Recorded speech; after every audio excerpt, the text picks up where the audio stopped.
Hello everyone, कैसे हो आप लोग यार। I welcome all of you to this very beautiful platform of Infinity Learn by Shri Chaitanya. So my name is Adarsh Rai and I suppose you all are doing good. And इसी के साथ हम क्या स्टार्ट करने वाले हैं आज भाई? हम स्टार्ट करने वाले हैं electric field part 1। Very good evening all of you. Good evening Jyoti Tiwari, how are you? And जितने भी लोग हो यार, फटाफट आ जाओ, जल्द से जल्द हम सेशन स्टार्ट करेंगे। क्या स्टार्ट करेंगे? हमारा धैर्य का जो बैच चल रहा है उसका लेक्चर क्रमांक 3 होने वाला है आज, ठीक है। और ये किसके लिए है? ये उन बच्चों के लिए है जो नीट 2024 में अपनी रैंक देखना चाहते हैं। अपीयर नहीं करना चाहते, रैंक देखना चाहते हैं। Those people who desire to enter into a government college जहां पर वो अपना MBBS का ड्रीम पूरा कर सके, उन लोगों के लिए बैच है। किसकी लेगेसी है इसमें? बॉस, इसमें श्री चैतन्य की लेगेसी है। रैंक प्रोड्यूसिंग हाउस है ये।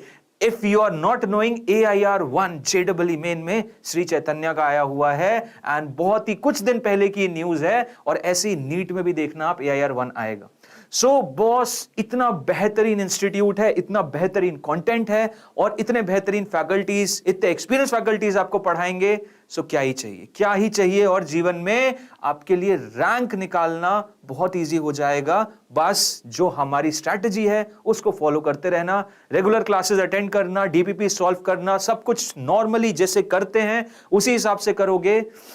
And what you will see, आपकी रैंक, आपका कॉन्सेप्ट, आपका जो भी एनालिसिस है, आपका जो भी रिजल्ट है, वो जहां पे भी हो, आप स्कूल में हो, कहीं कोचिंग में हो, कहीं भी आप दे रहे हो टेस्ट, आप देखोगे वो एनहांस होता जाएगा, ठीक है। सो हमने पिछले सेशन में कंप्लीट किया था, हमने बात की थी किसके बारे में? हमने बात की थी कूलम्स लॉ के बारे में।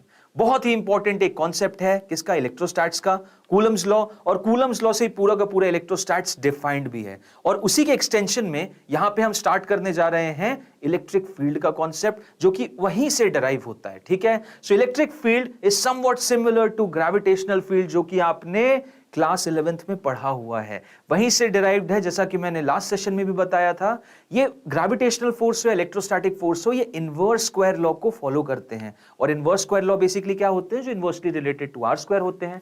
तो बहुत सिमिलैरिटीज हैं। जिनको ग्रेविटेशन बहुत अच्छे से आता है उनके लिए तो बहुत इजीनेस होगी, जिनको नहीं भी आता तो टेंशन मत लेना। इलेक्ट्रोस्टैट्स के बाद ग्रेविटेशन तो बहुत बच्चों का खेल हो जाता है, ठीक है।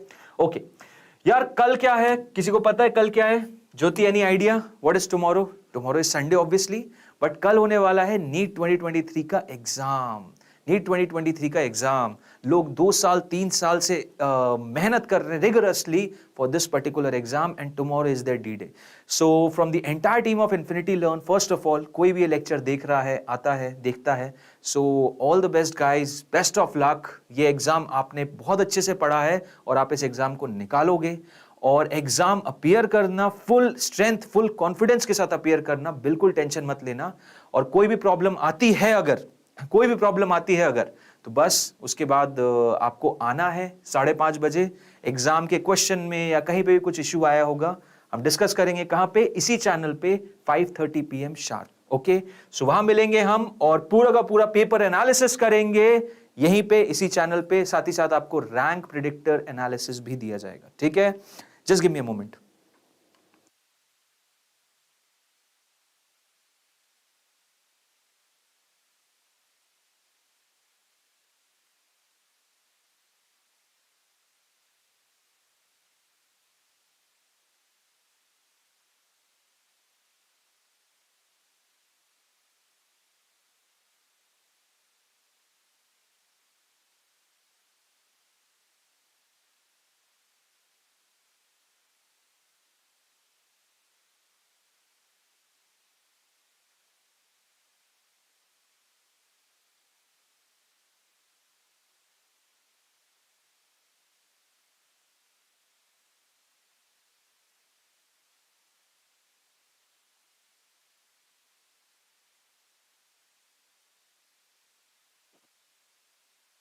ओके हाँ जी, चलिए आइए आइए बात करते हैं। सो स्टार्ट करते हैं यार हमारा सेशन, जो कि है सुपरपोजिशन। सबसे पहले superposition, principle of Coulomb's law से रिलेटेड। तो लास्ट सेशन में हमने कूलम लॉ के बारे में जाना था। क्या था coulomb law? Coulomb law simply ये बोलता था कि सर 2 चार्जेस हैं Q1 और Q2, राइट। अगर ये r डिस्टेंस अपार्ट है तो इनके बीच में इलेक्ट्रोस्टैटिक फोर्स लगेगा। अब वो रिपल्सिव भी हो सकता है, अट्रैक्टिव भी हो सकता है। उस फोर्स का मैग्नीट्यूड कितना था सर? उस फोर्स का मैग्नीट्यूड था k q1 q2 upon r square. अब सपोज करो ये जो फोर्सेस हैं एक ना होके बहुत सारे हैं। एक q1 है, फिर q2 है, q3 है, q4 है, और अब हमें देखना है बेसिकली इस टेस्ट चार्ज q0 पे फोर्स कितना लग रहा है। किस पे फोर्स कितना लग रहा है? q0 पे कितना फोर्स लग रहा है। क्लियर है?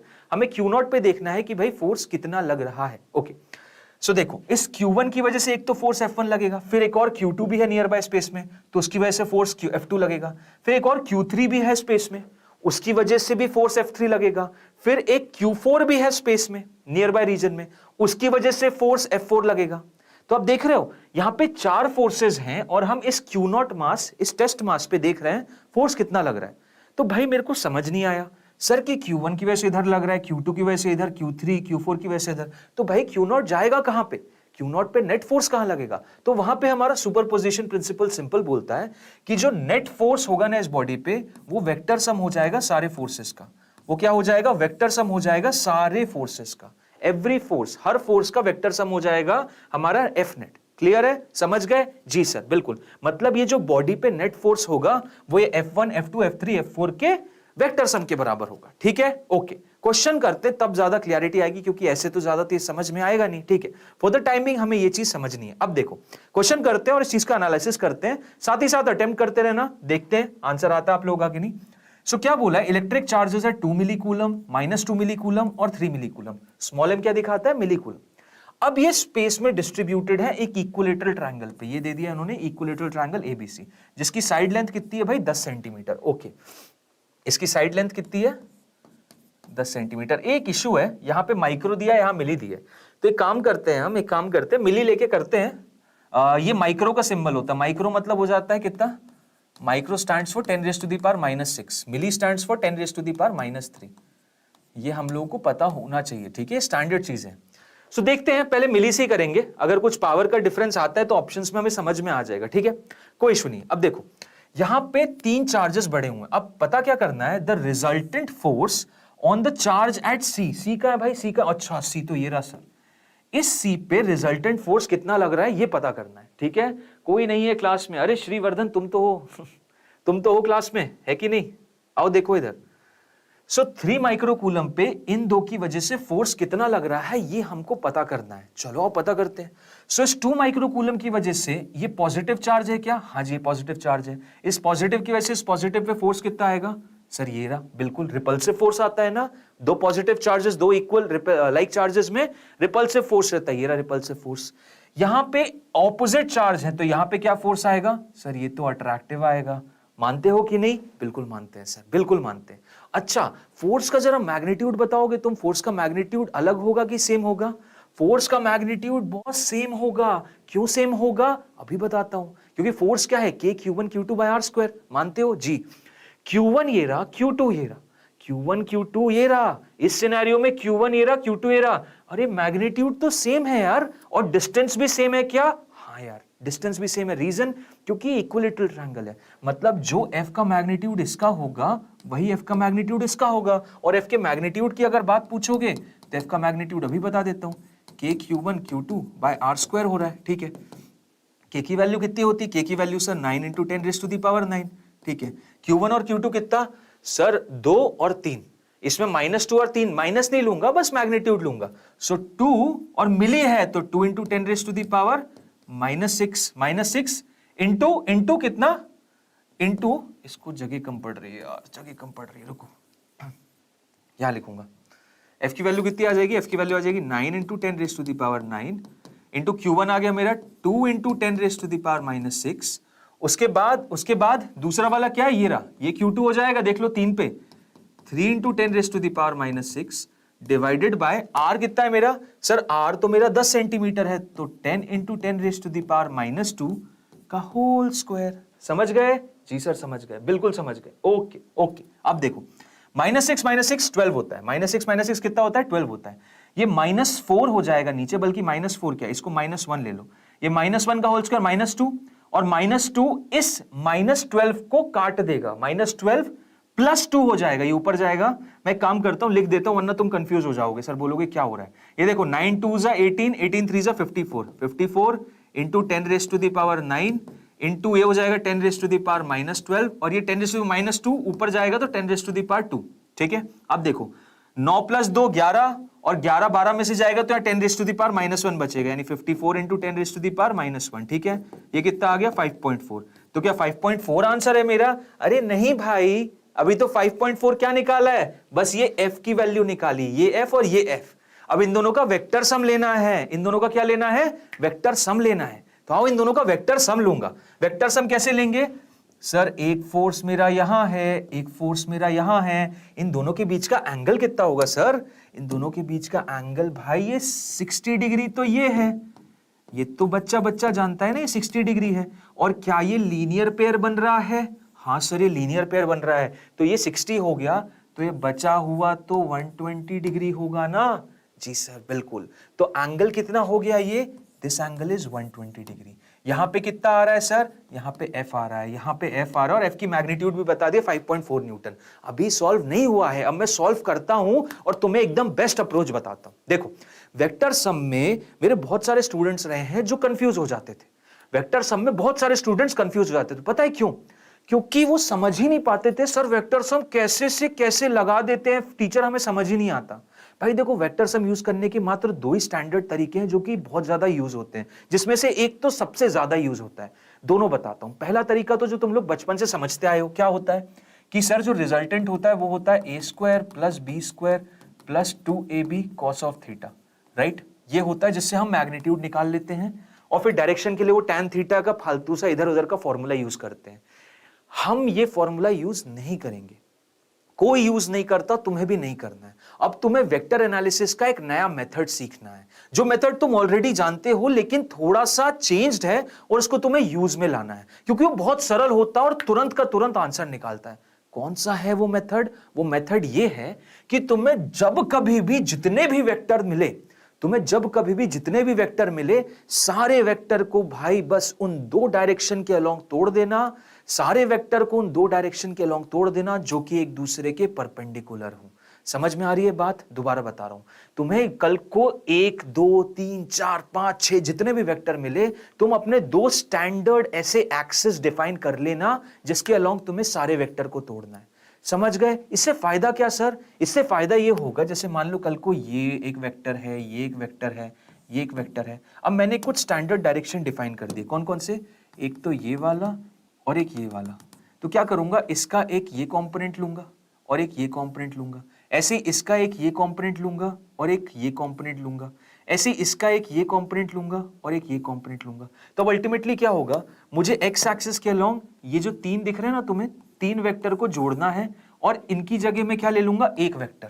इनको डायरेक्टली जोड़ सकता हूं एक ही लाइन के अलोंग है। वर्टिकल के अलोंग इसमें से इन दोनों को घटाना है, ये ऊपर वाले में से इन नीचे वालों को घटाना है, तो अल्टीमेटली मुझे कुछ ऐसा ऊपर मिल जाएगा। तो ये तीनों वेक्टर का अल्टीमेटली 2 में मुझे जोड़ भाग पता चल जाएगा, और फाइनली 2 वेक्टर का निकालना नेट रिजल्ट बड़ा आसान होता है। पता हूं क्यों? क्योंकि वहां पे थीटा 0 हो जाता है, net result directly a² + b² करना होता है, और एंगल थीटा निकालना ही बड़ा आसान होता है, क्योंकि tan थीटा की वैल्यू कितनी हो जाती है? tan थीटा हो जाता है, जो भी यहां वेक्टर आया a और b, तो tan थीटा हो जाता है मेरा a/b। तो एंगल बोलो या मैग्नीट्यूड बोलो, इस तरीके से बहुत सरल हो जाता है। तो वेक्टर सम अब हम जब भी करेंगे, हम इस मेथड को यूज करेंगे। किस मेथड को? हम जितने भी वेक्टर्स हैं उनको कोई प्री डिफाइंड 2 ऐसे एक्सिस के अलोंग तोड़ देंगे जो कि परपेंडिकुलर हो एक दूसरे के, उससे आंसर बड़े आसानी से निकल जाता है। और थ्रू आउट 12वीं तुम देखोगे, क्योंकि कैलकुलेशंस बहुत एक्सट्रीम होने वाले हैं। इलेक्ट्रोस्टैट्स में जाओगे वहां कैलकुलेशंस होंगे, मैग्नेटिक फील्ड में जाओगे वहां कैलकुलेशंस होंगे, जहां जहां तुम जाओगे। क्योंकि देखो यार, ये इलेक्ट्रिक फील्ड हुई, मैग्नेटिक फील्ड हुई, वेक्टर क्वांटिटीज है, और वेक्टर क्वांटिटीज में डायरेक्शन का इन्वॉल्वमेंट रहेगा। तो वेक्टर सम तो तुम्हारा दोस्त होना ही चाहिए, एकदम बेहतरीन वाला BFF या GFF होना चाहिए। समझ रहे हो बात को? इतनी अच्छी दोस्ती हो जानी चाहिए कि हम उसके साथ अच्छे से खिलवाड़ कर सके और वो कतई बुरा ना माने, और हम उसके बहुत अच्छे मित्र भी बन पाए। समझ रहे हो? तो इसी का एनालिसिस यहां पे यूज करूंगा। ये बहुत प्रॉब्लमेटिक है भाई, सही बता रहा हूं, इतने साल के एक्सपीरियंस के बाद बता रहा हूं। स्टूडेंट्स को, नीट के स्टूडेंट्स को सबसे ज्यादा दिक्कत इसी में आती है, सर वेक्टर ही जोड़ कैसे रहे हो? वेक्टोरिकली जोड़ कैसे रहे हो? नॉर्मल जोड़ देते तो समझ जाते, वेक्टोरिकली नहीं जोड़ पाते बेचारे। क्यों नहीं जोड़ पाते? क्योंकि ये मेथड क्लैरिटी के साथ समझ में नहीं आता, तो तुम्हें समझना है। अब देखो यहां दो फोर्सेस हैं, वही चीज करूंगा। कैसे? मैंने दो प्रीडिफाइंड एक्सिस बना ली। कौन कौन सी बनाई सर आपने बिना बताए? एक बनाई ये वाली और एक बनाई ये वाली। अरे सर ये क्यों बना रहे हो? ये क्यों बना रहे हो? ये एक्सपीरियंस बता रहा है जब तुम भी 2,500 से 3,000 क्वेश्चन सॉल्व कर लोगे ना, तब तुम्हें भी समझ में आएगा कि मैंने ये क्यों चूज की। इसलिए चूज की, देखो ध्यान से, कि ये इसके बीच से जा रहा है, तो ये हो गया 60 डिग्री, ये हो गया 60 डिग्री, ये 30 डिग्री, ये 30 डिग्री। एफ एफ तो बराबर है, तो एफ का ये वाला जो कंपोनेंट आएगा, इस एफ का ये वाला कंपोनेंट कितना आएगा सर? F cos 60। एफ का ये वाला कंपोनेंट कितना आएगा सर? F sin 60। गजब यार गजब। अच्छा, इस एफ का ये वाला कंपोनेंट क्या आएगा सर? इस एफ का ये वाला कंपोनेंट आएगा एफ cos 60, और ये वाला कंपोनेंट क्या आएगा सर? F sin 60। अच्छा, इसलिए आपने इसको ऐसा चूज किया था क्योंकि आपको पता था कि ये दोनों भाईजान तो एक दूसरे को काट देंगे। क्यों काट देंगे? क्योंकि बराबर है। एफ sin 60 ऊपर, एफ sin 60 ऊपर, दोनों ने काट दिया, तो वर्टिकल डायरेक्शन में तो कोई नेट फोर्स है ही नहीं। मतलब जितना भी नेट फोर्स है कहां है? बस हॉरिजॉन्टल के अलोंग। कौन कौन सा हो गया? एक ये हो गया एफ cos 60, एक ये हो गया एफ cos 60। तो बस यार भाई लोग लिख दो, एफ नेट की वैल्यू कितनी है? 2 times F times cos of 60। हो गया कि नहीं सरल? समझ में आया कि नहीं आया? ये तुम लोगों को भी समझ में आएगा जब 20-50 क्वेश्चन इसी तरीके से सॉल्व करोगे, कि तुम्हें वेक्टर्स को ऐसे तोड़ना है कि कुछ प्री डिफाइंड परपेंडिकुलर एक्सिस के फॉर्म में टूट जाए। जैसे ही 90 डिग्री कर दिया दोनों को, अब देख यहां पे क्या मजा आएगा। वर्टिकल तो है ही नहीं, तो चल बहुत ही अच्छा आसान हो गया। लेकिन अगर मान लो वर्टिकल होता भी, एक ऊपर हो जाता, एक इधर आता, कितना आसान हो जाता दो परपेंडिकुलर वेक्टर को काटना। क्यों? क्योंकि मैग्नीट्यूड होता under root of a square plus b square, और tan थीटा तो किसकी सरलता से निकाल देता ना मैं। समझ रहे हो कितना इंपॉर्टेंट मेथड है? यही वेक्टर एनालिसिस में यूज करूंगा। इतनी डिटेलिंग में तुम्हें देखो कोई नहीं बताएगा, लेकिन तुम्हें यह प्रॉब्लम समझनी पड़ेगी कि नीट के स्टूडेंट्स को दिक्कत कहां आती है। नीट के स्टूडेंट्स को दिक्कत आती है गणित में। फिजिक्स समझना बड़ा आसान है। फिजिक्स तो देखो तारों और सितारों में डूबी हुई है। आसपास घर से बाहर निकलोगे फिजिक्स ही फिजिक्स है। समझ रहे हो? बट फिजिक्स को समझने के लिए जो भाषा चाहिए वो है मैथ्स, और वही भाषा में है दिक्कत किसके साथ? नीट के लोगों को। समझो, जेई वालों को दिक्कत नहीं आएगी, नीट वालों को आती है। और उसी भाषा को ढंग से समझ गए ना, तो वो दिक्कत भी चली जाएगी और नीट का एग्जाम भी निकल जाएगा। ठीक है? तो आई सपोज ये एंटायर एनालिसिस, ये क्वेश्चन फिजिक्स से ज्यादा हम लोगों को मैथ सिखाने के लिए था। और प्लीज बोल रहा हूं रिक्वेस्ट करके, ये वेक्टर एनालिसिस मत भूलना। बहुत सारे क्वेश्चंस करेंगे हम ऐसे ही, जिसमें आप ये यूज भी करोगे, खुद भी करोगे, और एकदम प्रैक्टिस में आ जाएगा आपके कि हाँ, मुझे जब भी वेक्टर दिखेगा मैं उन दो एक्सिस के परपेंडिकुलर तोड़ दूंगा और फाइनल आंसर निकाल दूंगा। तो देखो भाई मजा आ गया। नेट फोर्स किधर आ रहा है? वापस बताता हूं। इधर नेट फोर्स जो आ रहा है वो आएगा इधर, इस डायरेक्शन में। इस डायरेक्शन में कितना आएगा? इसका cos 60, इसका cos 60। बड़ा आसान है अब तो निकालना। बताओ कितना है answer? Sir f cos 60 2 times f cos 60 कितना होता है? cos 60 1/2, तो इससे कैंसिल। f नेट की वैल्यू पता है कितनी आ गई? f नेट की वैल्यू आ गई f के बराबर। f तो निकाल चुके थे, कितना? 5.4। तो नेट फोर्स कितना आ गया मेरा? Sir option number B, option number B. Clear है एवरीवन? समझ में आया? ज्योति क्लियर है कि नहीं? इस तरीके से मैं सॉल्व करूंगा, और देखो मैंने आंसर निकाल दिया। Option number B is the correct answer over here. Okay, I think सबको क्लियर है, पूरा क्लैरिटी है किस तरीके से निकालना है। ये क्वेश्चन नेट फोर्स का तो था, बट इसमें वेक्टर एनालिसिस भी बहुत इंपॉर्टेंट एलिमेंट था। चलो सर बढ़िया, ऑप्शन नंबर बी आ गया, समझ में भी आ गया। कोई भी डाउट हो बताना यार, अपन सॉल्व करेंगे, डाउट घर लेके नहीं जाएंगे। ठीक है? अब इसके साथ ही हम आगे बढ़ते हैं और अब बात करते हैं इलेक्ट्रिक फील्ड के बारे में। इलेक्ट्रिक फील्ड के बारे में क्या होता है इलेक्ट्रिक फील्ड? फील्ड थ्योरी का कॉन्सेप्ट कहां से आता है? क्यों जरूरत है फील्ड समझाने की? जरूरत इस तरीके की है कि सोचो मैंने बोर्ड पे ब्लॉक बनाया, मैंने बोर्ड पे अभी ब्लॉक बना दिया, और मैं यहीं खड़े होके ऐसे धक्का मारूं और वो ब्लॉक उधर जाने लग जाए। ठीक है? और उसके बाद मैं ऐसे इधर खींचूं तो ब्लॉक मेरी तरफ आने लग जाए। तो लोग पता है क्या बोलेंगे? अरे सर यार, मैं एक तो पहली बात तो वायरल हो जाऊंगा। मैं सही बता रहा हूं, मैं वायरल हो जाऊंगा। मेरे व्यूज अंशरण बढ़ने वाले हैं, क्योंकि ऐसा तो आज तक किसी ने करके दिखाया नहीं। और कुछ लोग बोलेंगे कि सर आपने हो सकता है पीपीटी पे कोई एनिमेशन लगा के काम कर लिया हो। तो मैं एक काम करूंगा, यहां सामने एक ब्लॉक रखूंगा, आंखों के सामने ऐसे हवा में, और ऐसे उसको बैलेंस कर लूंगा, और यहां से ऐसे नीचे हाथ भी दिखाऊंगा, बोलूंगा कि कोई देखो सपोर्ट नहीं है। तो फिर तुम लोग मान जाओगे कि हाँ सर आपका लोहा मानना पड़ेगा, आप तो अनशंट आदमी हो। लेकिन मैं ऐसा नहीं कर सकता, मैं बोल थोड़ी रहा हूं मैं कर सकता हूं, मैं नहीं कर सकता। क्यों नहीं कर सकता? क्योंकि भाई मैं नॉन कॉन्टैक्ट फोर्स नहीं लगा सकता, कोई नहीं लगा सकता। हम में से कोई लगा सकता है? बताओ, अपने हाथों से किसी ने जादू के तरीके से किसी को धक्का मार दिया है क्या? कैसे मारोगे यार? ये सब नॉन कॉन्टैक्ट फोर्सेस में आते हैं, और नॉन कॉन्टैक्ट फोर्सेस क्या हमारे आसपास है नहीं? बोल तो आप ऐसे वैसे है नहीं, बिल्कुल है, बिल्कुल है। आप लोग पृथ्वी पे हो और पृथ्वी के नीचे कोई सपोर्ट थोड़ी लगा है। पृथ्वी घूम रही है ना चारों तरफ घूम रही है सन के। तो कैसे, वो कोई धागा बंधा है क्या सन से? नहीं भाई नहीं, वो एक नॉन कॉन्टैक्ट फोर्स है। जैसे मैग्नेट का नॉर्थ पोल दूसरे नॉर्थ पोल को धक्का मारता है, कैसे मारता है? Non contact forces. और नॉन कॉन्टैक्ट फोर्सेस को समझने के लिए पता है क्या चाहिए? हमें एक इनविजिबल सी फील्ड समझनी पड़ती है। मतलब फील्ड थ्योरी हमें समझना पड़ता है। क्यों समझना पड़ता है? जब कभी भी हम नॉन कॉन्टैक्ट फोर्सेस की बात कर रहे हैं, मतलब बिना छुए चीजें एक दूसरे पे फोर्स लगा रही हैं, तो कुछ तो होगा ना यार, कुछ तो होगा। जी सर, कुछ तो होगा, और वो कुछ क्या है? वो फील्ड होती है। ऐसे ही चार्जेस जब एक दूसरे पे फोर्स लगाते हैं, तो चार्जेस के नियर बाय रीजन में क्या होती है? फील्ड होती है। मतलब एक पॉजिटिव चार्ज के नियर बाय फील्ड है, एक नेगेटिव चार्ज के नियर बाय फील्ड है, और ये इन दोनों की आपस की फील्ड ही है जो गुटरगु गुटरगु करती है और एक दूसरे पे फोर्स लगाती है। समझ रहे हो? मतलब ये इधर आएंगे तो कोई धागा नहीं जुड़ जाएगा इनके बीच में जो बोलेगा चलो आओ सर पकड़ते हैं साथ अपना। भैया वो फील्ड है इनकी जो इंटरैक्ट करती है और एक दूसरे पे फोर्सेस एक्सपीरियंस करती हैं ये बॉडीज, और वो फील्ड को ही हमें समझना है। ठीक है, बैकग्राउंड स्टोरी समझ में आई? हाय फरीश, हाउ आर यू ब्रो? सो ये फील्ड जो है ना, इन फील्ड को ही हमें समझना है, और इन फील्ड को ही हम समझेंगे यहां पे इलेक्ट्रिक फील्ड। ठीक है, सबसे इंपॉर्टेंट पहला तो इलेक्ट्रिक फील्ड क्या है। तो देखो, इलेक्ट्रिक फील्ड समझने का सबसे सिंपल सा तरीका, एक बहुत बड़ा चार्ज लो, बाप चार्ज लो, बहुत बड़ा, भाई वैसा भयंकर बड़ा। ठीक है, एक नन्ना मुन्ना सा छोटा सा चार्ज ले लो। रीजन ये है क्योंकि मैं नहीं चाहता कि तुम इतने बड़े हो कि तुम मेरी इलेक्ट्रिक फील्ड को गवर्न करो, क्योंकि आगे जाके स्लाइड्स में तुम देखोगे दो चार्जेस के प्रेजेंस में नियर बाय रीजन्स में जो फील्ड होती है थोड़ी डिस्टॉर्ट हो जाती है, थोड़ी इफेक्ट हो जाती है। तो क्या बोला, एक मैंने लिया बाप चार्ज भयंकर बड़ा, जैसे मैं सोर्स चार्ज बोलूंगा, एक लिया नन्हा मुन्ना सा छोटा चार्ज जो कि मैं टेस्ट चार्ज बोलूंगा। ठीक है, इस टेस्ट चार्ज को सोर्स चार्ज के प्रेजेंस में रखा। अब क्या करूंगा, इस पे फोर्स देखूंगा, तो इस पे फोर्स कहां लगेगा भाई? दोनों पॉजिटिव हैं, ये रिपल्सिव फोर्स लगाएगा, ये रिपल्सिव फोर्स लगा। अब ये जो फोर्स लग रहा है ना, उस फोर्स को इसके चार्ज से डिवाइड कर दूंगा, तो पता है क्या चल जाएगा? मुझे पता चल जाएगा कि इसकी कितनी औकात है इस आर डिस्टेंस पे, जितना कि इस पे फोर्स लगा पाए। सुनो इस बात को, जो फोर्स लगेगा वो तो k(q1 q2 by r² पे डिपेंड करेगा, और उसी फोर्स को अगर मैं इसी के चार्ज से डिवाइड कर दूंगा तो इसका तो पित्ता खत्म, इसका तो कोई रेलेवेंस नहीं।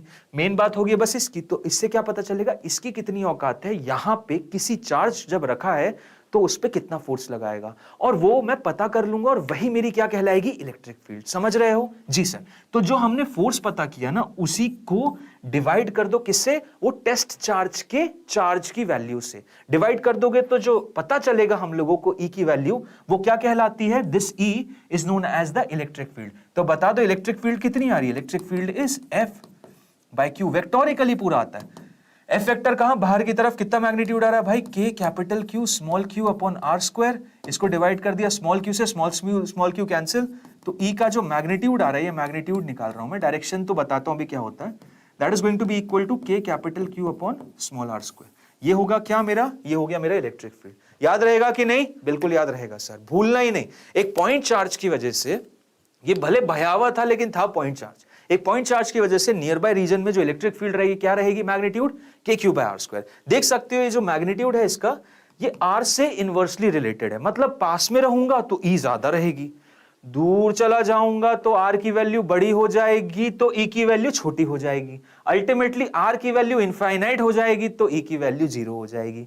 समझे कि नहीं? समझ गए सर, डाउट होना ही नहीं चाहिए। आओ इसकी कुछ थोड़ी बहुत प्रॉपर्टीज जान लेते हैं, सारी नहीं थोड़ी बहुत, जो अभी काम के लिए हैं। सबसे इंपॉर्टेंट तो भाई एक वेक्टर क्वांटिटी है, डाउट मत रखना। फोर्स और इलेक्ट्रिक फील्ड वेक्टर क्वांटिटी होता है, पोटेंशियल और पोटेंशियल एनर्जी स्केलर क्वांटिटी होता है। Okay done. इसका जो डायरेक्शन होता है ना वो सेम होता है जितना कि फोर्स लगेगा किस पे, पॉजिटिव चार्ज पे। किस पे, पॉजिटिव चार्ज पे। अच्छा जी ऐसा क्या, चलो पता करते हैं।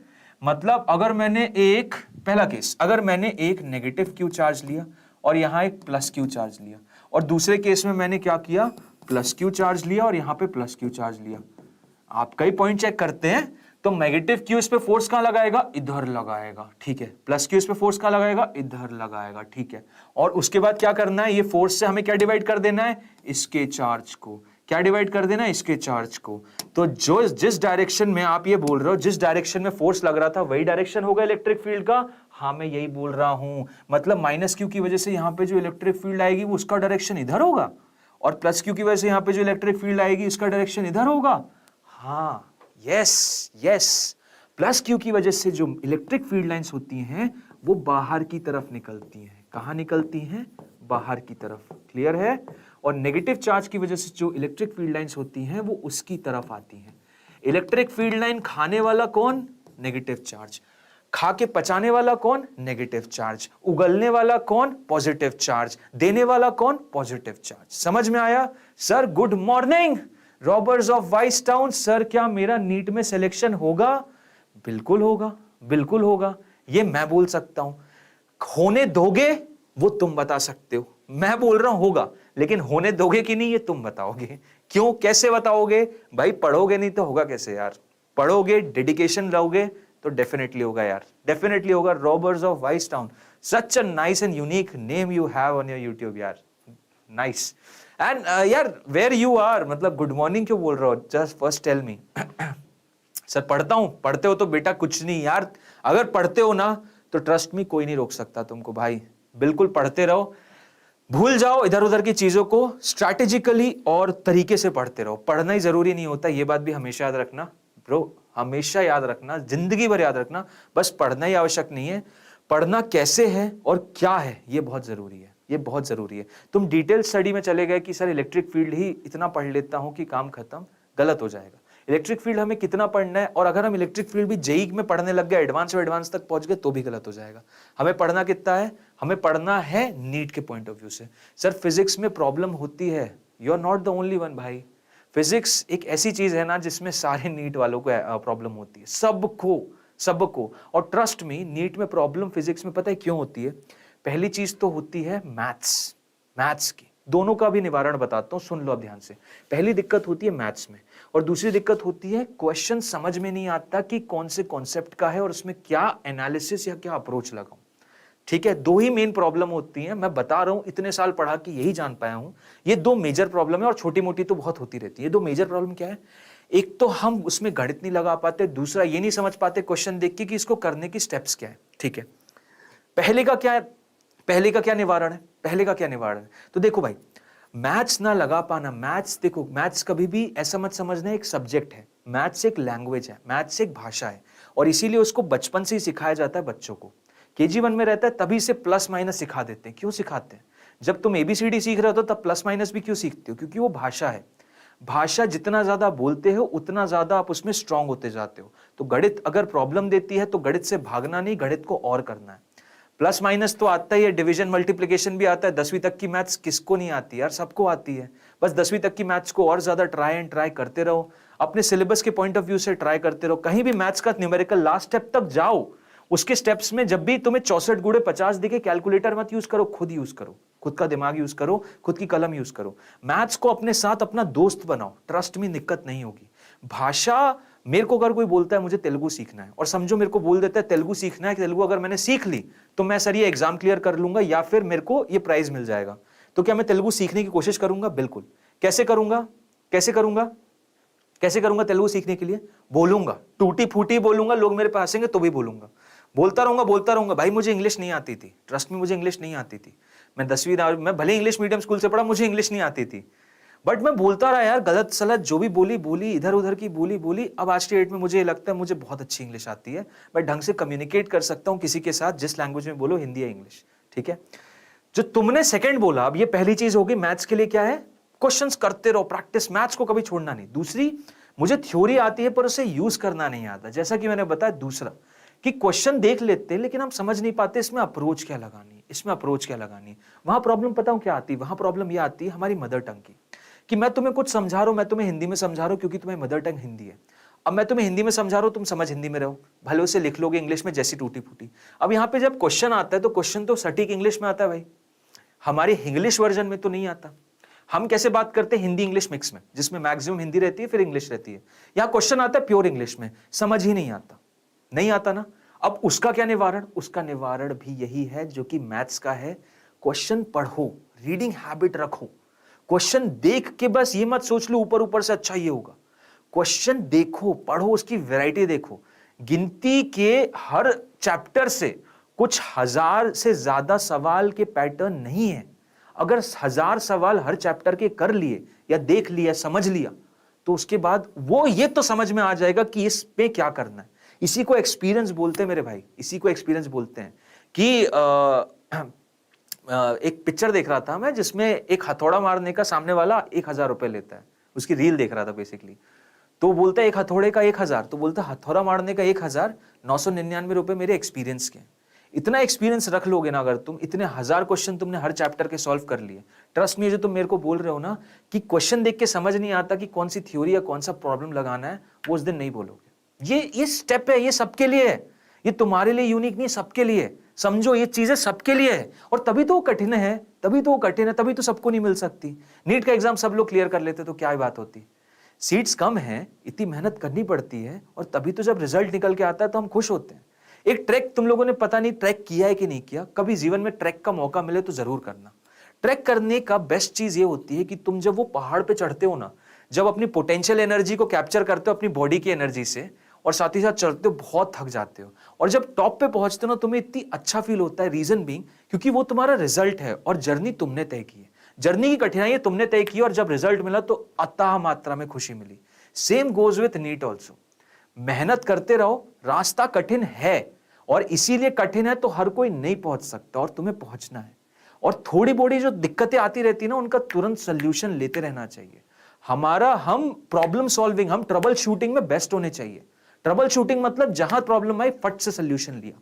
चैट पे आओ यार, पूछो मेरे से, मैं बताऊंगा तुम्हें, छोटी छोटी प्रॉब्लम पूछो, डेली बताऊंगा, क्यों टेंशन ले रहे हो। अभी चैनल छोटा है, तुम इंडिविजुअली बोलोगे तो इंडिविजुअली मैं तुम्हें 5-10 मिनट 15 मिनट देके समझा सकता हूं। डाउट्स पूछोगे, क्वेश्चन पूछोगे, सब पूछ सकता हूं, ठीक है सर। फुल सपोर्ट करता हूं आपको, आप किसी दिन बहुत नाम कमाओगे, मुझे। अरे यार thank you bro, thank you from the bottom of my heart. मुझे तेलुगु मलयालम थोड़ी थोड़ी आती है, क्या बात है। So please guide me someday if you grow up, मेरे को भी समझाना, ठीक है सर। जो सिलेबस रिड्यूस हुआ है वो 2024 की नीति में बिल्कुल आएगा, बिल्कुल आएगा, बिल्कुल आएगा, ठीक है।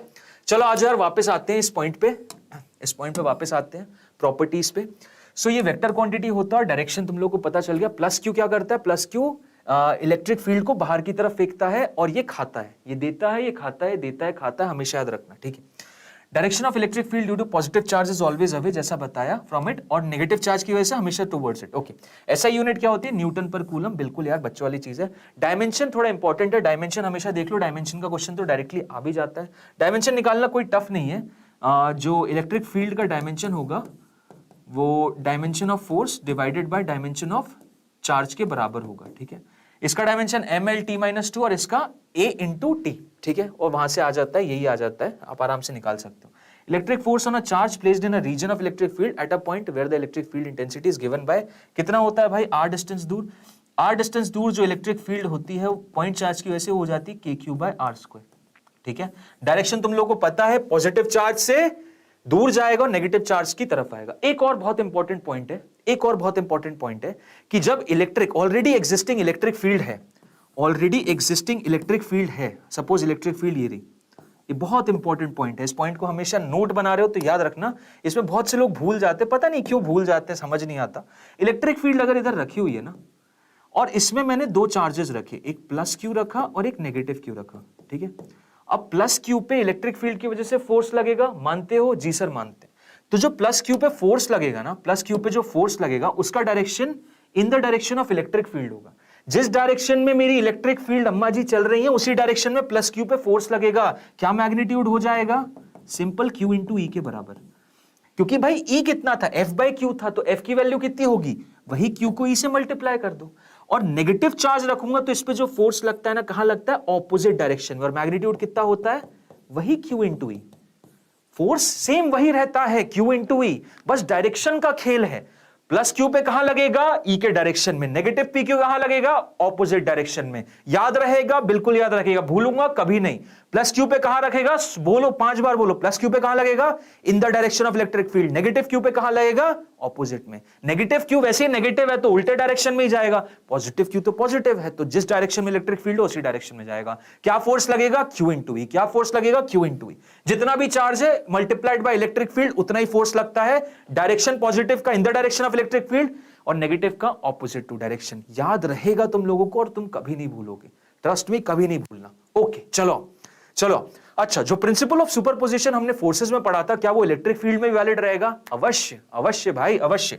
कैसे बोल सकते हो, देखो सपोज करते हैं यहां पे एक चार्ज था Q1, यहां पे एक चार्ज था Q1, ठीक है। इस Q1 की वजह से यहां पे इलेक्ट्रिक फील्ड कैसी होगी, सर पॉजिटिव है तो उससे दूर जाती हुई ये रही, ओके। इस Q1 की वजह से यहां पे इलेक्ट्रिक फील्ड इस पॉइंट P पे ये रही।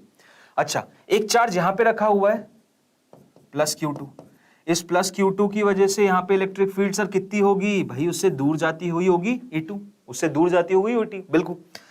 एक माइनस Q3 चार्ज यहां रखा है। अच्छा, माइनस की वजह से कितनी होती है, सर माइनस की वजह से तो उसकी ही तरफ आती हुई होती है, अभी जस्ट पढ़ा है, नेगेटिव चार्ज हमेशा इलेक्ट्रिक फील्ड को खाता है तो इलेक्ट्रिक फील्ड उसकी तरफ आएगी। ओके सर, ये भी मान लिया। अब इस पॉइंट P पे बताओ नेट इलेक्ट्रिक फील्ड क्या होगी, इस पॉइंट P पे नेट इलेक्ट्रिक फील्ड कितनी होगी? इस पॉइंट पे नेट इलेक्ट्रिक फील्ड बस वेक्टर सम हो जाएगी E1, E2 और E3 का। सिंपल, जो प्रिंसिपल ऑफ सुपरपोजिशन फोर्सेस में पढ़ा था वही यहां पे भी रहेगा। जो नेट इलेक्ट्रिक फील्ड आएगी that is going to be E1 vector plus E2 vector plus E3 vector. Simple सी चीज, सिंपल सी चीज, क्लियर है? सिंपल सी चीज आएगी, E1 plus E2 plus E3, clear? Okay sir, पर बहुत टीचर कह रहे थे कि 2024 के नीट के एग्जाम में रिड्यूस सिलेबस नहीं आएगा, रिड्यूस्ड सिलेबस नहीं आएगा। देखो यार, अभी ऑफिशियल अनाउंसमेंट नहीं हुई है रिड्यूस सिलेबस का नोटिफिकेशन, मतलब 2023 में तो जो है वही है। जैसी नोटिफिकेशन आती है कंफर्म न्यूज पे ही हम भरोसा करेंगे, ठीक है? हम रूमर्स पे भरोसा नहीं करेंगे। कंफर्म जैसी एनटीए दे देगा तब अपन डिक्लेयर कर लेंगे, तब तक तो अपन सब पढ़ते हैं ना यार, ठीक है? मैं कहां से हूं? मैं हूं यार एक बहुत ही शानदार, बहुत ही छोटे से टाउन से, छोटा नहीं है, कैपिटल है भोपाल, ठीक है? और भोपाल को सिटी ऑफ लेक्स भी बोलते हैं। सर एनटीए नहीं कंफर्म किया, यस यस यस, ठीक है, आ जाओ आ जाओ, ठीक है, आगे बढ़ते हैं। So if equal charges are placed, और ये तो बहुत ही इंपॉर्टेंट पॉइंट है, ये तो भयंकर इंपॉर्टेंट पॉइंट है। तो चलो हमने समझ लिया सर, प्रिंसिपल ऑफ सुपरपोजिशन के तहत से जो भी net force, net electric field रहेगी वो सबका वेक्टर सम रहेगी। अब और एक मजेदार बात बताता हूं, मजेदार, एकदम बेहतरीन सी। इसी प्रिंसिपल को यूज करके चुटकियों में आंसर कैसे निकाल सकते हो तुम इलेक्ट्रिक फील्ड का। तो ठीक है, ये पॉइंट ये बोलता है कि रेगुलर पॉलीगन देखो, रेगुलर पॉलीगन समझता है कोई? रेगुलर पॉलीगन क्या होता है? रेगुलर पॉलीगन वो होता है जिसमें जितनी भी साइड्स हैं सब बराबर हो। समझ रहे हो? पॉलीगन सबसे पहले तो क्या होता है? सबसे छोटा पॉलीगन होता है ट्रायंगल, उससे बड़ा होता है स्क्वायर, उससे बड़ा होता है पेंटागन, फिर हेक्सागन, हेप्टागन, इस हिसाब से बढ़ता जाता है, ठीक है? ये सब क्या है? पॉलीगन है। पॉलीगन मतलब जितने भी आपके शेप्स हैं क्लोज्ड बॉडी होनी चाहिए, और सबसे छोटा इसमें ट्रायंगल ही होता है। अब इसी को रेगुलर बोल दूंगा तो क्या होता है? रेगुलर मतलब पॉलीगन के जितने भी साइड्स हैं सब बराबर। पॉलीगन अगर रेगुलर बोल दूं तो इसका मतलब जितनी भी साइड्स है सब क्या होगा? बराबर। मतलब ये इसके बराबर, ये इसके बराबर, ये वाला इसके बराबर, ये वाला इसके बराबर, चारों साइड बराबर। इस पेंटागन में भी चारों साइड्स बराबर, चारों साइड्स बराबर, ठीक है? मतलब ये क्या कहलाते हैं? Regular polygon. जी हां, ये रेगुलर पॉलीगन सबसे छोटा वाला यानी इक्विलेटरल ट्रायंगल, ये स्क्वायर दूसरे नंबर का रेगुलर पॉलीगन, उसके आगे पेंटागन, सारे साइड्स बराबर। अब कॉन्सेप्ट ये है कि रेगुलर पॉलीगन के सारे वर्टाइसेस पे, रेगुलर पॉलीगन के सारे वर्टाइसेस पे अगर तुमने इक्वल चार्ज पटक दिए ना, रेगुलर पॉलीगन के सारे वर्टाइसेस पे अगर तुमने इक्वल चार्ज पटक दिए, इक्वल मतलब नेचर में भी इक्वल, यानी सारे प्लस क्यू या सारे नेगेटिव क्यू, तो सेंटर पे जो इलेक्ट्रिक फील्ड होगी हमेशा जीरो होगी। समझ रहे हो? मतलब यहां पे प्लस क्यू डाला, प्लस क्यू डाला, प्लस क्यू डाला, तो यहां पे जो इलेक्ट्रिक फील्ड होगी वो शून्य होगी। यहां प्लस क्यू, यहां प्लस क्यू, यहां प्लस क्यू डाला, तो सेंटर पे जो इलेक्ट्रिक फील्ड होगी हमेशा शून्य होगी। यहां प्लस क्यू, यहां प्लस क्यू, यहां प्लस क्यू, यहां प्लस क्यू डाला, तो सेंटर पे जो इलेक्ट्रिक फील्ड होगी हमेशा शून्य होगी। मतलब इनका अरेंजमेंट इस तरीके का है कि जब इनकी वजह से मैं नेट यहां पे लेता हूं, प्रिंसिपल ऑफ सुपरपोजिशन जो अभी बताया था उसके तहत, तो नेट रिजल्ट 0 आता है भाई लोगों। नेट रिजल्ट कितना आता है? 0 आता है। मतलब इसकी वजह से जो इलेक्ट्रिक फील्ड है, इसकी वजह से जो इलेक्ट्रिक फील्ड है, इसकी वजह से इलेक्ट्रिक फील्ड है, सब एक दूसरे को काट देंगी। वेक्टर सम करूंगा तो फाइनल आंसर 0 के बराबर आएगा। फाइनल आंसर क्या आएगा? 0 के बराबर। सेम सिनेरियो यहां पे भी होगा, सेम सिनेरियो यहां पे भी होगा। इससे बड़ा तुम जाओगे उसमें भी होगा, उससे बड़ा जाओगे तो उसमें भी होगा। अगर रेगुलर पॉलीगन है तो सेंटर पे इलेक्ट्रिक फील्ड क्या होती है? शून्य। शून्य, क्लियर है? शून्य होती है, याद रखेंगे। और अगर इसको समझ गए, याद कर लिया, देखो जिसमें टाइम है आराम से वेक्टर सम करते रहना, आंसर यही आने वाला है। लेकिन इस कॉन्सेप्ट को यूज करके देखो, सवाल आ गया। सवाल इस कॉन्सेप्ट को यूज करते आ गया सवाल। चलो आओ सॉल्व करते हैं सवाल को। क्या बोल रहा है ये बोल रहा है 4 आइडेंटिकल पार्टिकल्स हैं, सबके पास चार्ज क्यू है। बहुत बढ़िया। सब कहां प्लेस्ड है? Vertices of a pentagon. अरे यार 5 दे देता तो मजा आ जाता, सेंटर पे इलेक्ट्रिक फील्ड 0 बोल देता। इन्होंने क्या बोला? 4 बोल रहे हैं। शिट यार 4 बोल रहे हैं, अब क्या करें? 4 बोल रहे हैं। Find the electric field at the centre of the pentagon which is at a distance a from all the vertices. अच्छा जी, ओके। बोल रहे हैं सेंटर पे ये बताओ कि इलेक्ट्रिक फील्ड कितनी है। सेंटर पे इलेक्ट्रिक फील्ड कितनी होगी जबकि मैंने 4 वर्टाइसेस पे क्यू क्यू चार्ज दे दिया। अच्छा, अब कैसे पता करेंगे? सर ने तो यार चीटिंग कर दी। सर ने 5 का बताया था, 4 का कैसे करोगे? 4 का कैसे करोगे? सर 11th एंड 12th की फिजिक्स में कौन सा इंपॉर्टेंट है नीट के लिए? बिल्कुल बताऊंगा यार, बिल्कुल बताऊंगा रॉबर्ट्स। अभी तो इलेक्ट्रोस्टैट्स तो बहुत इंपॉर्टेंट है। और हाँ जी, Bhopal is the capital of Madhya Pradesh. एकदम सही बोला, ज्योग्राफी सही है तुम्हारी। अब आओ इधर आओ, सोचो। सर ने बताए थे 5 के, आ गए 4। क्या करें भाई? अब हमें तो 5 का आता था सर, 4 का कैसे करेंगे? तो अगर सोचो यहां पे प्लस क्यू होता तो आंसर तो 0 होता, हाँ या ना? बिल्कुल सर। अगर यहां प्लस क्यू होता तो आंसर तो 0 होता, लेकिन है नहीं। तो जरा सोचते हैं कि जो नहीं है अगर वो होता तो ऐसा क्या होता कि यहां पे ये 0 होता। नहीं समझ आया? दोबारा बताता हूं। जो नहीं है वो यहां होता तो ऐसा यहां क्या होता कि आंसर 0 आता। यही हमको समझना है। आओ इसको समझते हैं, ठीक है? अगर सपोज ये यहां होता, अगर ये यहां होता तो ऐसा यहां क्या होता कि आंसर 0 होता? अरे यार क्या यार, यहां पे अगर प्लस क्यू होता तो इस प्लस क्यू की वजह से यहां पे इलेक्ट्रिक फील्ड कैसी होती? इधर जाती होती ना। सिंपल सी चीज, अभी तो बताया था। प्लस क्यू की वजह से जो इलेक्ट्रिक फील्ड होती है वो कैसी होती है? उससे दूर जाती होती है। जी सर बिल्कुल, मतलब प्लस क्यू की वजह से इधर होती है। ओके। तो जो नहीं है वो होता तो यहां क्या होता? यहां ये होता। और इसके होने से क्या ऐसा हुआ कि यहां रिजल्ट 0 आया? भाई ऐसा ये हुआ होगा कि इन चारों की वजह से जो इलेक्ट्रिक फील्ड यहां होगी ना, जो इलेक्ट्रिक फील्ड यहां होगी उसका डायरेक्शन ऐसा होगा। भाई समझ में आएगा? नहीं समझ में आया कि नहीं आया?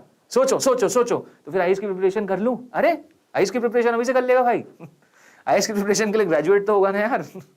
ग्रेजुएट भी तो होना है। आईएएस की प्रिपरेशन करेंगे, टेंशन मत लो। देखो यहां देखो क्या है पॉइंट, कि जो यहां नहीं था वो होता तो यहां ऐसा क्या होता? यहां भैया इलेक्ट्रिक फील्ड होती। अब इसके होने से ऐसा क्या हो रहा था? यहां की 0 हो रहा था। हो ये रहा था कि ये जो 4 थे, ये चारों भाई मिलके यहां पे जो नेट इलेक्ट्रिक फील्ड दे रहे थे ना, वो इतनी दे रहे थे इस डायरेक्शन में। तभी तो इसके आने से यहां पे जो इलेक्ट्रिक फील्ड जनरेट हुई, मात्र इसके आने से वो इसको काट रही थी। समझ रहे हो? और इसका जो मैग्नीट्यूड होता ना, इसका जो मैग्नीट्यूड होता वो इसकी इलेक्ट्रिक फील्ड के बराबर होता। मतलब समझे तुम क्या हो रहा है? यानी इन चारों की वजह से, अगर ये तुम केस मान रहे हो इन चारों की वजह से, तो स्क्रीन को हटाओ। इन चारों की वजह से यहां पे जो इलेक्ट्रिक फील्ड होगी वो कितनी होगी? उतनी ही होगी। डायरेक्शन ये होगा और मैग्नीट्यूड कितना होगा? उतना ही होगा जितना कि यहां पे एक अगर इमेजिनरी चार्ज रखते उसकी वजह से यहां पे इलेक्ट्रिक फील्ड होती। तो इस इमेजिनरी चार्ज की वजह से यहां पे कितनी होती? बताओ ना। इमेजिनरी चार्ज की वजह से इलेक्ट्रिक फील्ड होती KQ/A²। ये है मेरा आंसर। समझ गए? समझे कि नहीं समझे? क्या बात है। ज्योति क्लियर है कि नहीं? समझ आ गया ना? ये है आंसर। समझो, देखो मतलब इन चारों की वजह से यहां जो नेट इलेक्ट्रिक फील्ड आ रही है वो कहां आ रही है, इधर आ रही है। क्या मैग्नीट्यूड, के क्यू बाय आर स्क्वायर, के क्यू बाय ए स्क्वायर। किससे पता किया, हमने उससे पता किया जो कि यहां है ही नहीं। क्या बात है, देखो सोचो, जो यहां है ही नहीं हमने उसको बुलाया और उसको बुला के देखा कि तू होता तो ऐसा क्या होता कि यहां रिजल्ट 0 आता। हमने उसको रखा, देखा, समझा, पता चला कि इन चारों की वजह से इलेक्ट्रिक फील्ड इतनी आ रही, कितनी, के क्यू बाय स्क्वायर। बहुत स्टैंडर्ड क्वेश्चन है, बहुत मजेदार क्वेश्चन है, हमेशा याद रखना, यूज आता है। ठीक है, चलो सर बढ़िया।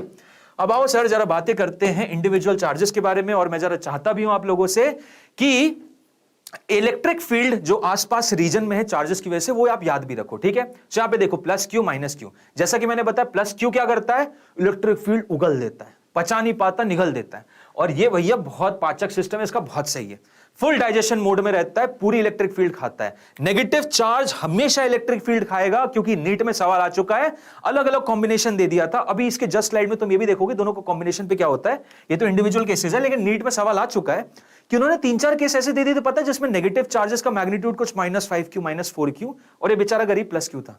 तो उन्होंने ये बोला कि कुछ केसेस में खा जाए, ये खाएगा नहीं, ये निगल देगा। हो ही नहीं सकता।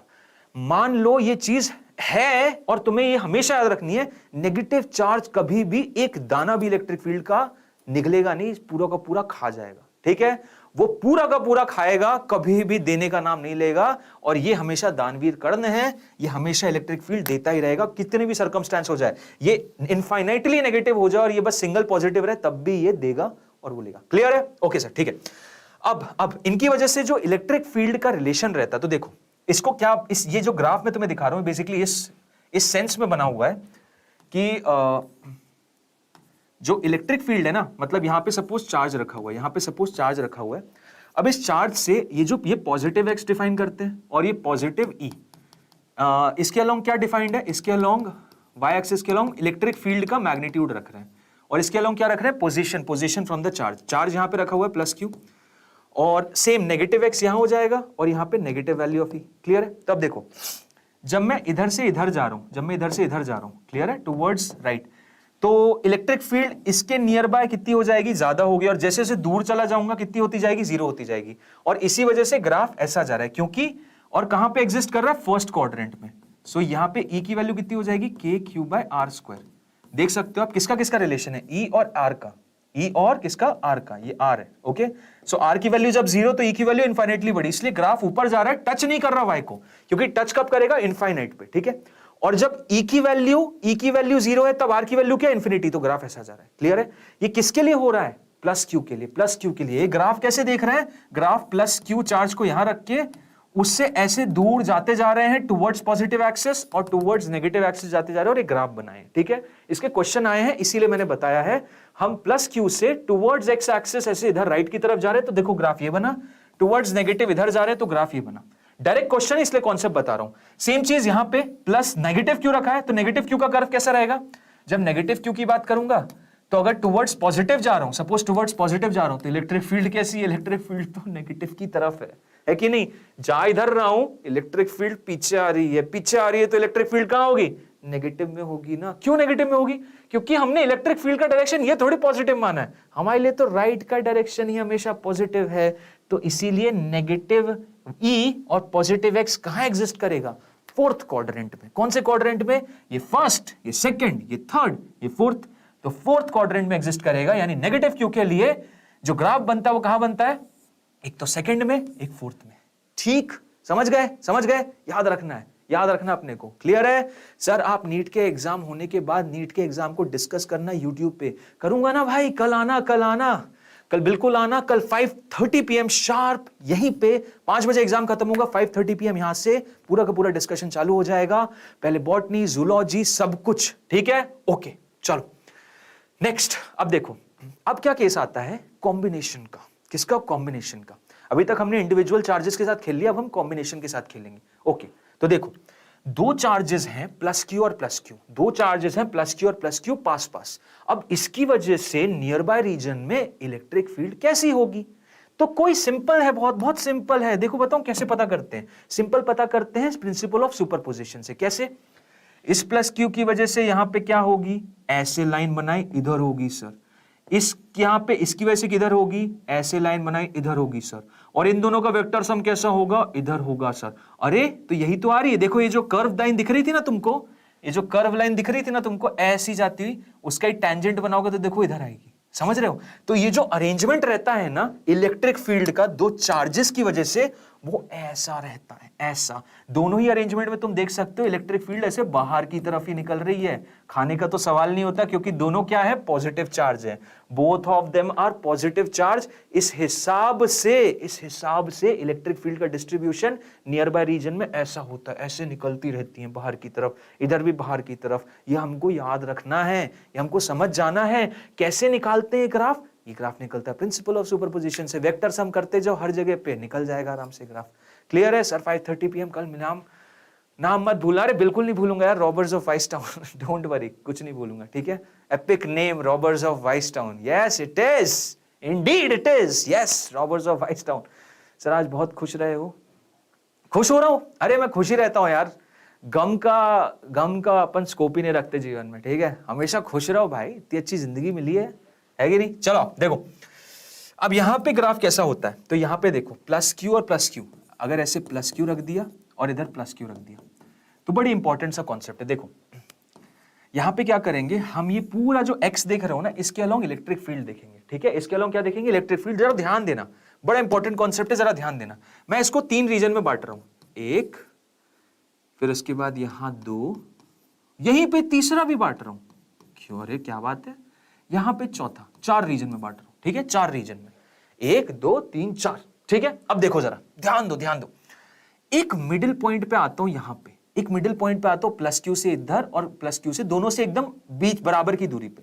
तो इस प्लस क्यू की वजह से यहां पे जो इलेक्ट्रिक फील्ड होगी सर टुवर्ड्स राइट होगी, इस प्लस क्यू की वजह से यहां पे जो इलेक्ट्रिक फील्ड होगी टुवर्ड्स लेफ्ट होगी, क्योंकि इलेक्ट्रिक फील्ड लाइन चार्ज से उससे दूर जाती है। तो यहां पे भाई लोगों नेट इलेक्ट्रिक फील्ड कितनी आ रही है, यहां पे नेट इलेक्ट्रिक फील्ड कितनी आ रही है सर, 0 आ रही है कि नहीं आ रही, 0 आएगी ना, 0 आएगी क्योंकि बराबर है, देख लो इसकी वजह से जितनी उतनी इसकी वजह से, नेट इलेक्ट्रिक फील्ड कितनी आ गई, 0।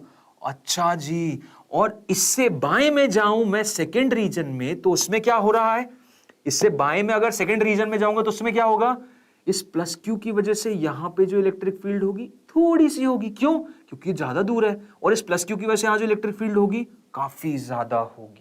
क्यों होगी काफी ज्यादा इसलिए होगी क्योंकि ये इसके करीब है। देख लो इलेक्ट्रिक फील्ड होती है KQ/R², ये ज्यादा तो ये कम, ये कम तो ये ज्यादा, तो यहां ये कम तो ये राइट की तरफ इलेक्ट्रिक फील्ड ज्यादा, यहां ये ज्यादा तो ये कम, तो यहां नेट इलेक्ट्रिक फील्ड का डायरेक्शन क्या है, टुवर्ड्स राइट है कि नहीं, हाँ यार बिल्कुल। इधर तीसरे वाले रीजन में जाओ तो इसकी वजह से इलेक्ट्रिक फील्ड ज्यादा होगी और इस बेचारे गरीब की वजह से कम होगी, क्यों, क्योंकि ये दूर हो गया ये करीब है, तो यहां पे इलेक्ट्रिक फील्ड का डायरेक्शन कैसा होगा, टुवर्ड्स लेफ्ट होगा, है या ना, हाँ सर बिल्कुल। अच्छा चौथे रीजन पे जाएंगे तो भैया इसकी वजह से भी इधर, इसकी वजह से भी इधर, समझा चुका हूं, पॉजिटिव चार्ज की वजह से उनसे दूर जाती हुई, तो यहां पे नेट इलेक्ट्रिक फील्ड कहां आ गई सर, टुवर्ड्स राइट। इधर जाऊंगा तो दोनों की वजह से इधर और इधर ही आएगी, तो नेट इलेक्ट्रिक फील्ड कहां आ गई, इधर आ गई। तो जरा डायरेक्शन देखो ना और ग्राफ बताओ उस हिसाब से, देखो जरा सोचो। इस तरफ इलेक्ट्रिक फील्ड का डायरेक्शन टुवर्ड्स लेफ्ट है, ये वाला डायरेक्शन भैया नेगेटिव ही लेते हैं हमेशा, ये वाला डायरेक्शन पॉजिटिव, ये वाला नेगेटिव, तो ये वाला डायरेक्शन क्या है, नेगेटिव है, नेगेटिव है, तो इसीलिए तो देखो इलेक्ट्रिक फील्ड कहां है, नेगेटिव ई के अलोंग है, हाँ जी। उसके बाद ये रीजन देखना, ये रीजन देखना, ये रीजन देखो, इस रीजन में देखो, इस रीजन में तो नेगेटिव थी, फिर यहां से चालू हुई यहां तक, इस रीजन में क्या है, उसने डायरेक्शन पलट के इधर आ गई, तभी तो देखो यहां से लेके यहां तक ग्राफ कहां है, प्लस ई के अलोंग है कि नहीं, हाँ जी सर बिल्कुल। उसके बाद फिर यहां से यहां देखो, इस रीजन में देखो, इस रीजन में इलेक्ट्रिक फील्ड कहां है सर, ये तो वापस उधर चली गई, तो यहां ग्राफ कहां आ रहा है, और सर इधर आ गया, समझ रहे हो, क्लियर है, देखो नेगेटिव ही की तरफ, क्योंकि वो वाला बाएं हाथ का नेगेटिव, फिर इधर से इधर, यहां पे तो सर इधर आ गया, ये वाला डायरेक्शन पॉजिटिव था, देखो ये इधर आ गया। ग्राफ क्लियर आया क्या, अगर आ गया तो बहुत अच्छी बात है, नहीं आया ना अगर तो प्लीज याद रख लो यार, ठीक है, ये किसका ग्राफ है? ये E वर्सेस X का ग्राफ है। किस केस में? टू पॉजिटिव चार्जेस के केस में। मेरा वीडियो रिवाइंड करके देखना, सारी चीजें एकदम डिटेल्ड वे में बताइए। अगर प्रॉब्लम होती है, यूट्यूब पे लाइव है, पॉज करना, रिवाइंड करना, पॉज करना, रिवाइंड करना, और नहीं समझ में आए तो फिर पूछना नेक्स्ट क्लास में। हालांकि ये रीजन है, ठीक है, यही रीजन है, इसे ही ग्राफ होता है। अच्छा, प्लस क्यू का बता दिया, अब जरा नेगेटिव क्यू का बनाओ। सेम, एकदम सेम, बस जस्ट उल्टा। यहां पे क्या था? पॉजिटिव क्यू में बाहर जा रही थी, यहां भैया खाने के लिए रेडी बैठे हैं। दो भूखे शेर खाने के लिए रेडी बैठे। देखो सेम डायरेक्शन है, बस इलेक्ट्रिक फील्ड खा रहे हैं, खाए जा रहे हैं। शर्म नहीं आ रही बिल्कुल भी। हम भूखे हैं, क्लास ले रहे हैं, ये साले खाए जा रहे हैं। ठीक है, देखो खाए जा रहे हैं। माइनस क्यू का ये रहा। और ग्राफ कैसा रहता है? जस्ट मिरर इमेज इसका। ये ऐसा सांप था, ये भैया ऐसा सांप है। ठीक है, यहां पे इधर था, ये इधर है, यहां इधर था, ये इधर है। इसको बोलते हैं mirror image of the graph about x axis. X axis के अबाउट मिरर लो। ये देखो ऐसा था ग्राफ, बताता हूं। ये जो येलो डॉटेड बना रहा हूं ये वही है, ठीक है, ऐसा था। देख रहे हो? तो ये इसकी मिरर इमेज है, समझ रहे हो? ये जो है इसकी मिरर इमेज है, ये इसकी मिरर इमेज है, ये इसकी मिरर इमेज है। मिरर कहां लगा है? मिरर लगा एक्स एक्सिस के अलोंग, एक्स एक्सिस के अलोंग लगा है। ठीक है सर, वही करते हूं मैं, बैक एंड 1.75x। बहुत सही, बहुत सही, चलो बहुत बढ़िया। आओ देखो, देखो अब बहुत सही यार ज्योति, बड़ी अच्छी टेक्निक यूज कर रही हो तुम तो, सही है। देखो अब दो पॉजिटिव चार्ज हो गए, दो नेगेटिव चार्ज हो गए। Sir plus Q minus Q भी बता दो। लो तुम्हारे सामने, ये प्लस क्यू, ये माइनस क्यू। देखो इसमें क्या होगा। ये तो सबसे बेस्ट चीज है, बताऊं क्यों? प्लस क्यू में दोनों निकलने वाले, माइनस क्यू में दोनों खाने वाले। अब भाई सही हिसाब तो तब बैठता है ना, देखो जब दोनों निकलने वाले हैं, जब पैसा ही पैसा इतने लोगों के पास लुटाए जा रहे तो कोई मतलब ही नहीं है। जब पैसा है ही नहीं, दोनों खाए जा रहे हैं तो भी दिक्कत है। सेट ये व्यवस्था रहती है कि भाई एक कमाए और एक लुटाए। तो यहां पे प्लस क्यू में तुम देख सकते हो भैया जी इलेक्ट्रिक फील्ड लाइन दिए जा रहे हैं, और negative Q electric field line खाए जा रहे हैं। तो सब बढ़िया व्यवस्था बन रही है, मियां बीवी वाला रोल है। ये कमा रहा है, ये खा रहा है। वैसे हालांकि आजकल बीवियां भी कमाती हैं, पति खाते हैं, तो कुछ भी हो सकता है। तो ये बीवी है, ये मर्द है, जो तुम्हें बोल रहा हूं, I am a neutral person, okay, neither feminist nor in favour of people men. So ये कोई भी हो सकते हैं, ये कमाने वाले खाने वाले, ओके। सो यहां से इलेक्ट्रिक फील्ड लाइन निकल रही है और कहां जा रही है? नेगेटिव क्यू में। ओके, समझ आया कि नहीं आया? समझ आया कि नहीं आया? जी सर समझ आ गया। ओके, इलेक्ट्रिक फील्ड इनकी कैसे होती है सर? तो इनकी इलेक्ट्रिक फील्ड होती है इस तरीके से, इस तरीके से। तुम सोचना, उसको वैसे ही करके देखना। माइनस क्यू इधर, प्लस क्यू, इसी एक्सिस के अलोंग। सोचो इलेक्ट्रिक फील्ड कहां आएगी? तो देखोगे अगर इलेक्ट्रिक फील्ड, तो इस पूरे रीजन में, यहां पे बस 3 रीजन में बांटने की जरूरत है, 1 2 और 3, 1 2 और 3। और जरा ध्यान दोगे, देखो इधर ध्यान दोगे अगर, तो इस रीजन में क्या होगा? इस प्लस क्यू की वजह से इधर, इस नेगेटिव क्यू की वजह से इसकी तरफ, लेकिन भैया इससे ज्यादा होगी। क्यों? क्योंकि इसके करीब है। तो ओवरऑल यहाँ पे इलेक्ट्रिक फील्ड कहाँ होगी? सर बाएं की तरफ। इधर बात करते हैं, प्लस क्यू की वजह से उससे दूर जाती हुई, नेगेटिव क्यू की वजह से उसकी तरफ आती हुई। सर यहाँ पे तो इधर ही होगी पूरी, जहां पे यहाँ देखो, यहाँ देखो, वहां देखो, वहां देखो, इलेक्ट्रिक फील्ड का डायरेक्शन यही होगा, प्लस क्यू से माइनस क्यू की तरफ। उसके बाद तीसरे रीजन पे चलते हैं। तीसरे रीजन में प्लस क्यू की वजह से इधर, नेगेटिव क्यू की वजह से इधर, उसकी तरफ। लेकिन इसका डोमिनेट करेगा। क्यों करेगा? क्योंकि भाई उसके करीब है यार, थोड़ी तो इज्जत दे दो, उसके करीब है। तो इधर ये ज्यादा होगा, ये कम होगा। ओवरऑल इलेक्ट्रिक फील्ड कुछ इस तरीके से बनेगी। अच्छा जी, मतलब यहां बाएं, यहां राइट, यहां बाएं, तो इधर नेगेटिव होगी, इधर पॉजिटिव, इधर नेगेटिव। ग्राफ वैसे ही बना है क्या? हाँ यार, ग्राफ देख लो वैसे ही बना हुआ है। भैया ग्राफ का पूरा पैटर्न समझ गए? क्लियर है कि नहीं? देख लो, पूरा ग्राफिकल एनालिसिस हो रहा है भाई अपने सामने। इतने तगड़े, भाई मानोगे नहीं, इस क्वेश्चन में हिल जाते हैं लोग, नीट के लोग हिल जाते हैं। अगर तुम इसको समझ पा रहे हो ना, तो तुम क्या कह रहे हो तुम जानते भी नहीं हो। बस अप्रोच याद रखना, तरीका याद रखना, कैसे हम समझ रहे हैं। ठीक है, यही अप्रोच याद है। ऐसे केसेस सबसे ज्यादा प्रॉब्लमेटिक देते हैं। ठीक है, तो यार समझ आ रहा है तो भाई बिंदास चीज है। और आओ फिर 1994 AIPMT का सवाल कर लेते हैं कि the given figure gives electric line of forces due to two charges Q1 and Q2, what are the signs of two charges? अच्छा जी, अच्छा जी, ये तो शायद अभी पढ़ा सा लग रहा है। किसके थ्रू था यार ये अभी अभी तो जस्ट पढ़ा था। ऐसी इलेक्ट्रिक फील्ड लाइन ऐसे निकलती है, क्या कर रही है ये? भाई ये खाने का काम कर रही हैं। सबसे पहली चीज तो ये देखो, ये देखना है खा रही हैं कि निगल रही हैं। भैया ये खा रही हैं, खा रही हैं तो दोनों नेगेटिव है कि नहीं? खा रही हैं तो दोनों नेगेटिव है कि नहीं? ये बात तो क्लियर कट है ना। तो ये कट, ये कट, ये भी कट, क्या बचा? सी। सिंपल सी चीज, सिंपल सी चीज, समझ आ रहा है कि नहीं? दोनों नेगेटिव हैं तभी तो खा रही हैं। ये भी खा रही है, वो भी खा रही है। खाने का काम कौन करता है भाई? नेगेटिव ही तो करता है। आ गया ना आंसर? सिंपल सा एक डायलॉग बस अगर पता होता ना, नेगेटिव खाता पॉजिटिव उगलता है, आंसर आ जाता। 94 को, कितना पुराना भाई, अपने बाप दादाओं के जमाने का। तब ये लोग ऐसे डॉक्टर बनते थे, देख लो। ये सिंपल सी चीज कोई बताता भी नहीं था, खाने और पचाने वाली। हमको पता है, हम तो कर लेंगे। ठीक है, चलो सर बढ़िया। अच्छा 2018 का भी क्वेश्चन दे दिया आपने, चलो देख लेते हैं क्या है। ये बोल रहा है an electron falls from rest through a vertical distance. एक इलेक्ट्रॉन फॉल कर रहा है। Very good, very good, very good sir. I am in second year of engineering and I want to prepare maths. Well, my question, can I continue to study back of 12th class of maths and prepare for gate level maths? Also my question, which one more difficult? यार वरुण सुनो, जो 11th 12th की maths है वो definitely तुम्हें हमेशा एक boost up तो देती है। अगर तुम ऑलरेडी पढ़ चुके हो तो फिर फटाफट रिवीजन कर लो। तुम्हें YouTube पे कोर्सेज मिल जाएंगे 11th 12th की मैथ्स के रिवीजन टाइप कोर्सेज जो होते हैं। ठीक है, और उसके बाद तुम डेफिनेटली गेट में तो यार नॉर्मली देखो M1 M2 थोड़े हायर लेवल की मैथ्स आती है। मैं इंजीनियर रह चुका हूं तो मैं जानता हूं। मैथ्स थोड़ी और एडवांस वर्जन आएगी जिसमें बहुत ज्यादा हेल्प तो नहीं होती जो हम 11th 12th में पढ़ते हैं मोस्टली, बट डेफिनेटली तुम्हारा बहुत सारे कॉन्सेप्ट्स कोइंसाइड तो करते ही हैं। ये बात भी मैं गलत नहीं है, बिल्कुल। मैथ्स के कुछ टॉपिक्स पैरेलल भी लगेंगे, उसके ऊपर बेसिकली तुमने बेसमेंट पढ़ लिया, उसके ऊपर जो फर्दर कोर्सेज वो तुम करोगे। तो एक बार यार सिलेबस के हिसाब से तुम ज्यादा अच्छे से समझ पाओगे। और डिफिकल्टी वाइज बोलोगे तो सही बताऊं, डिफिकल्ट क्या है? डिफिकल्ट पढ़ना नहीं होता है यार, डिफिकल्ट होता है एग्जाम क्रैक करना। ठीक है, तो मैथ्स 11th 12th की बोलोगे ना तो टफ नहीं है। मैथ्स टफ नहीं है, सही में अच्छे से पढ़ लिया, मैथ्स बहुत ईजी है। और गेट की मैथ्स भी बहुत ज्यादा टफ नहीं है। टफ पता है क्या? टफ है जेई निकालना। जेई की मैथ्स आती है टफ, जेई मेंस और एडवांस की मैथ्स आती है, मेंस की भी नहीं बल्कि एडवांस की तो भयंकर टफ भाई, भयंकर टफ। ठीक है, सो टफ कुछ नहीं है, जब से पढ़ोगे वैसे वैसे इजी हो जाएगा। सर जी सर इससे यार जेई को देता हूं, अच्छा हुआ, अच्छी नहीं हुआ तो गेट को अच्छे से प्रिपेयर करूंगा। बिल्कुल, डेफिनेटली हार नहीं माननी। ऑप्शंस हमेशा हमारे पास रहते हैं यार।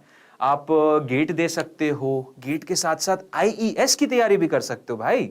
बी अ गैजेटेड ऑफिसर यार, ए लेवल के ऑफिसर बनोगे तुम, है कि नहीं? और तो और तुम चाहो तो यूपीएससी में भी बैठ सकते हो। तो the sky is the limit, trust me, the sky is the limit. This is just the first opportunity of your life. और अगर फर्स्ट अपॉर्चुनिटी में तुमने फोड़ दिया तो समझो जिंदगी बहुत बहुत अच्छी हो जाती है। नहीं भी फोड़ा तो भी कोई दिक्कत नहीं, जिंदगी तो बहुत लंबी है कि नहीं? या गुड यार Jyoti, best of luck Varun, that's the spirit. चलो आओ, Menta has also given the correct answer C. अच्छा कल वाला भी बिल्कुल मैं डिस्कस करूंगा, टेंशन मत लो ज्योति, डेफिनेटली करूंगा। देखो उसका वैसे आंसर पता है क्या था? उसका आंसर था 26 और 10, 26 और 10, ये था आंसर। देखो, an electron falls from rest through a vertical distance h in uniform and vertically upward directed electric field. अच्छा जी, ऐसा मतलब एक इलेक्ट्रिक फील्ड ऐसी है और उसमें एक इलेक्ट्रॉन को रेस्ट से तुमने ड्रॉप कर दिया। अच्छा, अरे इलेक्ट्रॉन तो नेगेटिव चार्ज होता है और नेगेटिव चार्ज पे फोर्स कहां लगता है? नेगेटिव चार्ज पे सर फोर्स तो ऑपोजिट डायरेक्शन में लगता है ना? जी सर बिल्कुल, स्टार्टिंग ऑफ द क्लास में बताया था, अगर नेगेटिव चार्ज रहेगा तो उस पे फोर्स ऑपोजिट डायरेक्शन में लगेगा, समझे? तो इलेक्ट्रिक फील्ड अगर ऊपर है ना, वर्टिकली अपवर्ड दिया हुआ है, तो नीचे की तरफ फोर्स लगेगा किस पे? एक इलेक्ट्रॉन पे। अब बोल रहा है the direction of electric field is now reversed keeping its magnitude same. मतलब पहले अगर ई था तो बाद में भी है, लेकिन अब डायरेक्शन को कर दिया इन लोगों ने रिवर्स। और बोल रहे हैं क्या? A proton is allowed to fall from rest in it through the same vertical distance. मतलब अब इन्होंने क्या किया भाई? प्रोटॉन को डाला। तो प्रोटॉन पे फोर्स कहां लगता है? अरे प्रोटॉन पे तो भाई डायरेक्शन में ही लगता है।